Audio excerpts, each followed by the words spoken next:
What's up YouTube, Magnus here, back with another video for you guys. My main camera is away at Canon since I didn't do up the bag, picked the bag up and dropped the camera on the floor. It's going to be quite the expensive repair. But in the meantime, I figured I would shoot some video on my phone and maybe give you guys some quick tips on things that I find useful.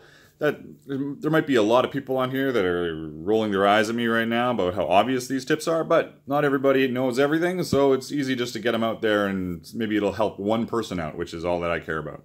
So when you're using aerosol sprays, paint sprays, finishes, resists, make sure that you are doing those sprays on a 45-degree angle, your project being on a 45-degree angle, so that you're spraying straight onto it, but not straight down onto it. If you're spraying straight down onto a project, the chance of the liquids pooling on the nozzle of the spray and dripping onto your project become higher.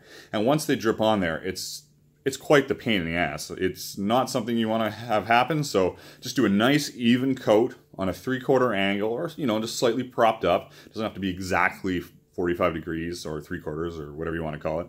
Just make sure it's nicely propped up. You use light coat so it doesn't streak down your project, and that your nozzle is not hanging right over your project waiting to drip all over it. It can turn an amazing multi-hour project into a bit of a disaster really quickly. So that's my quick tip for today. It's Sunday, I'm in the shop working on stuff. Hopefully you guys are having a great weekend, and until next time, keep on being creative in whatever it is you do.